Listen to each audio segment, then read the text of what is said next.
வணக்கம் நண்பர்களே, உங்களை இந்த லேர்ன் இங்கிலீஷ் இன் தமிழ் யூடியூப் சேனல் மூலம் வரவேற்பதில் மிகவும் பெருமிதம் கொள்கிறேன். நாம் பார்த்துக்கிட்டு இருக்கிறது என்னென்னா, ஸ்போக்கன் இங்கிலீஷில் மழை சம்பந்தமாக எப்படி பேசுவது, மழை வரும் பொழுது அது சம்பந்தமான வார்த்தைகளை எப்படி பேசுவது, என்னென்ன வார்த்தைகள் இருக்குது அப்படிங்கிறத பற்றி இந்த ஸ்போக்கன் இங்கிலீஷ் கிளாஸில் பார்க்க போகிறோம். இது இரண்டாவது தொடர். இந்த தொடர் முழுமையாக பாருங்கள். இது பிடிச்சிருந்தா உங்கள் நண்பர்களுக்கும் இதை பற்றி தெரியப்படுத்துங்க. நம்ம பார்க்க போகிறத பார்க்கலாம். இப்போ மழை சம்பந்தமாக பேசும்பொழுது நம்ம போன தொடரில் என்ன சொன்னோம், மழை பெய்கிறது அப்படிங்கும்போது மழையை குறிக்கிறதே அந்த மழை பெய்கிறதுங்கிற வெர்புங்கிறதுனால மழைக்கு பதிலாக ஈட்டு போட்டோம் இல்லையா, அது ரொம்ப முக்கியமானது. இந்த இதில் என்ன பண்ண போகிறோம் அப்படின்னா, ஒரு கேள்வி வாக்கியத்தில் எப்படி இருக்கும் சென்டென்ஸ் பேட்டர்ன், கேள்வி முக்கியமான அந்த கேள்வி தான் ஃபஸ்ட் வரும். அதுக்கப்புறம் என்ன வரும், துணை வினை வரும். துணை வினைனா என்னது, is, am, are, do, does, did, have, has, இதெல்லாம் துணை வினை. யார், எது முக்கிய வினை, அதாவது சப்ஜெக்ட். அதுக்கப்புறம் முக்கிய வினை, அதுக்கப்புறம் தான் மற்றது வரும். கொஷின்னா என்ன சார், கொஷின்ங்கிறது என்ன அப்படின்னா வாட், வென், வேர், ஹவ் அப்படிங்கிறதெல்லாம் கொஷின் வார்த்தை. இப்போ இந்த கேள்வி என்ன அப்படிங்கிறத பார்த்துடலாம். என்ன இருக்குது, வெளியில் எப்படி இருக்குது, இன்னும் மழை பெய்கிறதா, ரெண்டுமே கேள்வி. வெளியில் எப்படி இருக்கு, அந்த எப்படிங்கிறது முக்கியமான கேள்வி வார்த்தை ஃபர்ஸ்ட் சென்டென்ஸில். செகண்ட் இதில் என்ன சொல்கிறோம், இன்னும் மழை பெய்கிறதா அப்படிங்கிற மாதிரி எஸ் ஆர் நோ கொஷின் கேட்குறோம். ஆக ரெண்டு விதமான மாடல் இருக்குது. அந்த மெயின் வார்த்தையை எடுத்துகிட்டு ஆக்சிலரி வெர்பில் இருந்தும் கொஷின் அமைக்கலாம். ஆக ரெண்டுமே இதில் இருக்குது. வெளியில் எப்படி இருக்குது, இதை எப்படி சொல்லுவோம் அப்படின்னு பார்த்தா, ஃபஸ்ட்டு என்னது கொஷின் வார்த்தை, எப்படி, ஹவ் இருக்கு வெளியில் அப்படிங்கிறத எப்படி சொல்லியிருக்கான் பாருங்கள். வெளியிலங்கிறதுக்கு என்னது, outside. How is it like outside. இன்னும் மழை பெய்கிறதா, இஸ் இட் ரெய்னிங் எட் அப்படின்னு கேட்குறோம். ரைட்டா, எட்டுனா இன்னும் மழை பெய்கிறதா, இஸ் இட் ரெய்னிங். ஜென்ரலாக மழை பெய்கிறதுக்கு it is raining. Is it ரெய்னிங்னா மழை பெய்கிறதாங்கிற கேள்வியாக மாறிடுது. ரைட்டா, இஸ் இட் ரெய்னிங் எட் அப்படின்னு கேட்போம். How is it like outside. ஹவ்ங்கிறதுக்கு அப்புறம் ஆக்சிலரி வெர்ப் என்னது, இஸ். ஈட், லைக்குங்கிறது அது ஒரு அட்வெர்பாக வந்திருக்கு. It is not a verb. Like out side, ரைட்டா, எப்படி இருக்குது வெளியிலங்கிறத லைக் அவுட் சைடு வந்திருக்கு. ரைட்டா, அடுத்தது இதை பாருங்க, இது ஒரு பதில். உன்னுடைய குடையை எடுத்துக்கொள், மழை வருவது போல தோணுது. இப்படி சொல்லுவோம், குடையை எடுத்துக்கோங்கம்மா, மழை வர்ற மாதிரி இருக்கு, இல்லை குடையை எடுத்துக்கோடா, மழை வர்ற மாதிரி இருக்கு அப்படின்னு சொல்லுவோம் இல்லையா. ஃபஸ்ட்டு என்ன சொல்கிறோம், குடையை எடுத்துக்கொள்ளுங்கன்னு சொல்லிட்டு என்ன பண்ணுறோம், கமாண்ட் பண்ணுறோம், எடுத்துக்கொள். அப்படிங்கும்போது இந்த இதில் சென்டென்ஸ் பேட்டர்ன் எப்படி இருக்குன்னா வெர்பில் இருந்து ஆரம்பிக்கும். செகண்ட் இது மழை வருவது போல் தோணுது. இதை எப்படி சால்வ் சொல்கிறது, எடுக்கிறதுக்கு டேக்னா எடு. இப்போ இந்த சென்டென்ஸ் எப்படி இருக்கும் பாருங்க, டேக் யுவர் அம்பர்லா அல்லது get your umbrella, it looks like it is going to rain. மழை வருவது போல தோன்றுகிறதுக்கு என்னது, it looks like it is going to rain. Take your umbrella, it looks like it is going to rain அப்படின்னு சொல்லுவோம். அல்லது வேற எப்படி சொல்லுவோம், take your umbrella, it may rain today. First இதில் 99% மழை வர்றதுக்குரிய சான்ஸ் இருக்குது. செகண்ட் இதில் ஆல்மோஸ்ட் 50-50 சான்ஸ் இருக்குது. அதனால் இட் மே ரெயின் டுடே. அப்படி இருந்தாலும் குடை எடுத்துக்கோ, மேகமூட்டமாக இருக்குது அப்படின்னு சொல்லுவோம் இல்லையா, அதுதான் second time. Take your umbrella, it may rain. ரைட்டா, அடுத்ததை பார்த்துடலாம். இது எப்படி சார் இருக்குது அப்படின்னா, மழை குறையும் வரை உள்ளே இருக்கலாம், மழை நிற்கிற வரைக்கும் இருக்கலாம்ப்பா. அல்லது மழை கொஞ்சம் லேசாக பாயும்போது நம்ம வெளில ஓடி போயிடலாம் அப்படின்னு சொல்லுவோம்ல, அது மழை குறையும் வரை உள்ளே இருக்கலாம். மரத்துக்கு கீழேயோ மற்ற இடத்துலையோ ஒரு வீட்டுக்குள்ளேயோ இருக்கலாம் அப்படிங்கிற மாதிரி, ஒரு நிழல்லையோ இருக்கலாம், ஒரு ஷெல்டரில் இருக்கலாம் அப்படிங்கிற மாதிரி சொல்லும் போது எப்படி சொல்லலாம். இதுக்கு லெட்ஸ் அப்னா குறையும், லெட்ஸ் அப்னா குறையும். எப்படி வந்திருக்கு பாருங்கள், இந்த சென்டென்ஸ் பாருங்கள். லெட்ஸ் ஸ்டே இன்சைட் அன்டில்னா வரை, த ரெயின் லெட்ஸ் அப். எப்படி சொல்கிறோம், லெட்ஸ் ஸ்டே இன்சைட், உள்ளே இருக்கலாம், அன்டில் எது வரைக்கும், த ரெயின் லெட்ஸ் அப், மழை குறையும் வரைக்கும். எப்படி வந்திருக்கு பாருங்கள், உள்ளே இருக்கலாம் ஃபஸ்ட்டு வந்திருக்கு, மழை குறையும் வரை பின்னாடி போயிடுது. இப்படி தான் சென்டென்ஸ் உல்டாவாக வரும் இங்கிலீஷில்.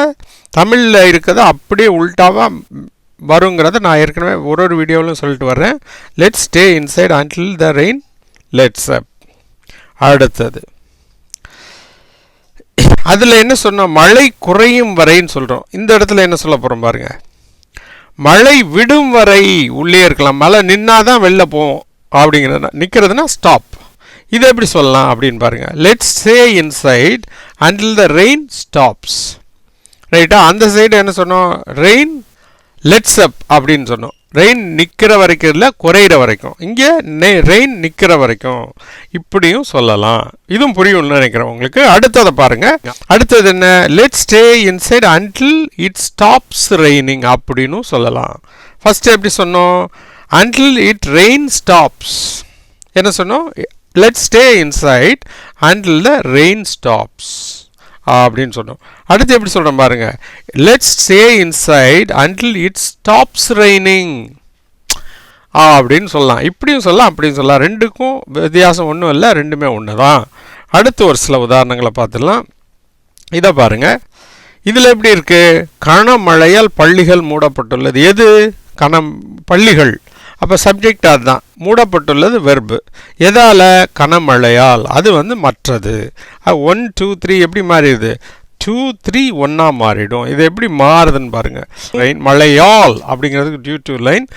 மூடப்பட்டுள்ளது, மூடப்பட்டுள்ளதுன்னா ஆர் க்ளோஸ்ட். எப்படி வந்திருக்கு பாருங்கள், schools are closed due to heavy rain. கனமழைக்கு என்னது, ஹெவி ரைன். ஹெவினா கன எந்திரம், ஹெவி வெஹிக்கிள்னு சொல்கிறோம்ல, அது மாதிரி heavy rain. Schools are closed due to heavy rain. அப்படியே உல்டாவாக மாறி வருது பாருங்கள். கனமழையால் பள்ளிகள் மூடப்பட்டுள்ளது. ஃபஸ்ட்டு எப்படி வந்துருச்சு, பள்ளிகள் மூடப்பட்டுள்ளது, கனமழையால் பின்னாடி போகுது. ரைட்டா, அடுத்த ஒன்றையும் பார்த்துடலாம். இது கொஷின் வார்த்தை.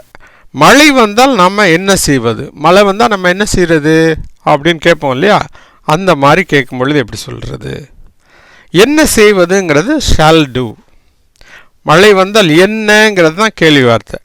ரைட்டா, நாம் அதுதான் சப்ஜெக்ட். அப்போ மழை என்ன, சப்ஜெக்ட் ஆக்சிலரி வெர்பு ஷால் டூங்கிறது, ஷெல்லுங்கிறது ஆக்சிலரி வெர்பு, டூங்கிறது மெயின் வெர்பு. அப்போ என்ன சொல்லலாம், வாட் ஷால், அதுக்கப்புறம் நாமுக்கு வி டூ. எப்படி வருது பாருங்கள், what shall we do if it rains. மழை வந்தால், மழை வந்தால் இட்ஸ் அ கண்டிஷன். அதனால் இஃப் இட் ரெயின்ஸ்.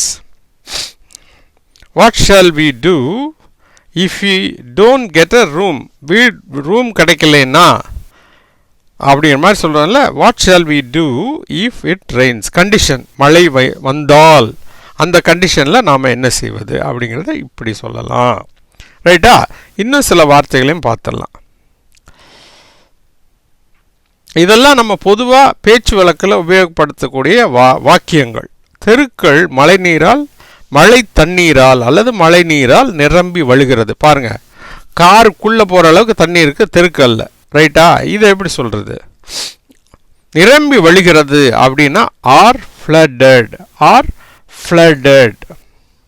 ரைட்டா, இது எப்படி சொல்கிறது, streets are flooded with rain water. Streets are flooded with rain water. எப்படி இருக்குது, சப்ஜெக்ட் என்னது, எது, தெருக்கள். நிரம்பி வழிகிறது வெர்பு, வெர்புங்கிறது ஆர் ஃப்ளட்டட். எதால், வித் ரெயின் வாட்டர். ரைட்டா, அடுத்தது பார்க்கலாம். இப்போ இதை பாருங்கள், மழையில் நீ நனைந்து விட்டாயா, மழையில் நனைஞ்சிட்டியாப்பா அப்படின்னு கேட்பான்ல, அதை எப்படி கேட்குறது, நனைந்து விட்டாயா. அது ரொம்ப சிம்பிள் தாங்க. நனைகிறதுக்கு இங்கிலீஷில் ட்ரென்ச் அல்லது சோக் அப்படிங்கிறது அர்த்தம். ரெண்டு வார்த்தை இருக்குது, ட்ரென்ச்சு ஷோக். ட்ரென்ச்சுக்கும் ஷோக்குக்கும் கொஞ்சம் தான் டிஃப்ரென்ஸு, ஆனால் ரெண்டுமே கரெக்டாக ஒரே மாதிரி நனைங்கிறதுக்காக யூஸ் பண்ணலாம். ரைட்டா, இது எப்படி சொல்லியிருக்காங்க, டிட் யூ, கேள்வி கேட்குறீங்க, did you get soaked in the rain, did you get soaked in the rain அப்படின்னு கேட்கலாம். அல்லது என்ன கேட்கலாம், did you get drenched to the rain. பார்த்தீங்களா, ஃபஸ்ட்டு ரெண்டுக்கும் டிஃப்ரென்ஸ் பாருங்கள். Did you get soaked in the rain, soaked in the ரெயின்னு வந்திருக்கு. மழையில் நனைஞ்சிட்டியா? அடுத்ததில் எப்படி வருது? Did you get drenched to the rain அப்படின்னு வருது. ரெண்டுக்கு வித்தியாசம் பாருங்கள். அங்கே இன்னும் வந்திருக்கு, இங்கே டூ வந்திருக்கு, ப்ரிப்போசிஷன். அதுதான் டிஃப்ரென்ஸ். ரெண்டுக்கும் ஒரே அர்த்தம் தான். ரைட்டா? அடுத்தது மேலும் இதில் இது வரைக்கும் நீங்கள் பார்த்ததில் உங்களுக்கு எப்படிலாம் மழையை பற்றி பேசலாங்கிறது தெரிஞ்சிருக்கும். இன்னும் சில வாக்கியங்கள் உங்களுக்காக. நீங்களாக இதை முயற்சி பண்ணி பாருங்கள். மழையில் நனைந்தால் ஜலதோஷம் பிடிக்கும். ரைட்டா? இடி இடிக்கிறது, மின்னல் வெட்டுகிறது, மழை தண்ணீரை பிடித்து வை, ஆற்றில் வெள்ளம் கரை புரண்டு ஓடுகிறது. இதெல்லாம் நீங்கள் எப்படி இங்கிலீஷில் மாற்றணும் அப்படிங்கிறத முயற்சி பண்ணி பாருங்கள். ரைட்டா?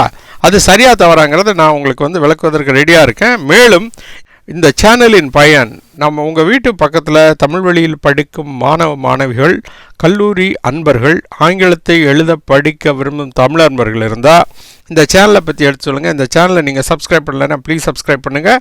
அதோடு மட்டும் இல்லாமல் இந்த பெல் ஐக்கானை கிளிக் பண்ண மறந்துடாதீங்க. அப்படி கிளிக் பண்ணுறதுனால நாங்கள் போடுற வீடியோக்கள் அனைத்தும் உங்களுக்கு உடனுக்குடன் சேரும் என்பதை இதன் மூலம் தெரிவித்துக் கொள்கிறோம்.